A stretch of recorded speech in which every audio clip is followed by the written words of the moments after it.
Steve Kerr reflected sa kanyang choice na hindi pinalaro si Jason Tatum sa unang laro ng Team USA sa Olympics laban sa Serbia.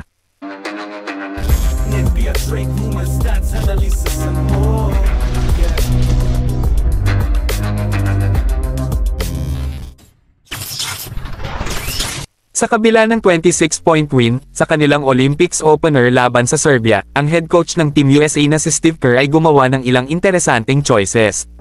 Tumugon si Kerr kay Brian Windhorst na nagtatanong tungkol kay Jason Tatum na hindi naglaro sa unang laro ng Team USA.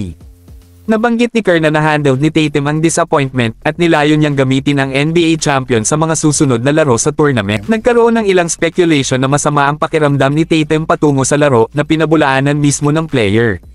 It is odd that Tatum, na gaya ng binanggit ni Kerr, ay isang regular na All-NBA player, at galing sa isang NBA championship win, ay hindi nakakuha ng anumang minuto in the dominant win.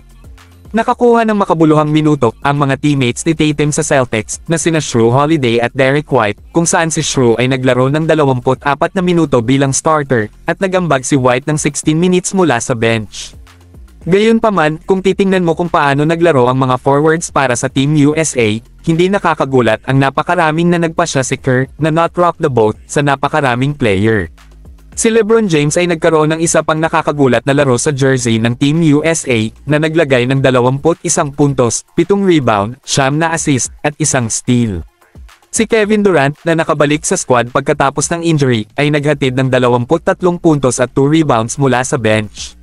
Naglagay si KD ng 21 points sa first half pa lang. Mahusay din ang ginawa ni Devin Booker na naglaro sa small forward position bilang starter na may 12 points, 2 rebounds, 5 assists, at 2 steals. Ang role ni Jason Tatum sa koponan ay kinwestiyon mula nang mapabilang siya sa roster.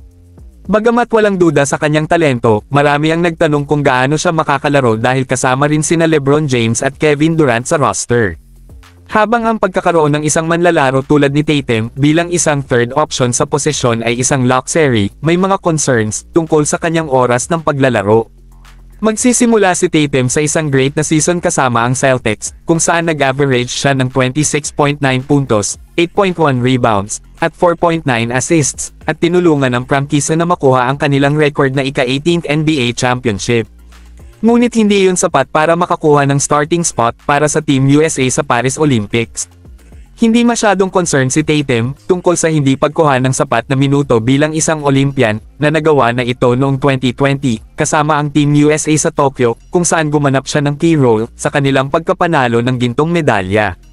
Naghahanap si Tatum na tulungan ang Team USA na manalo muli ng ginto sa taong ito at magiging masaya sa anumang role na ginagampanan niya.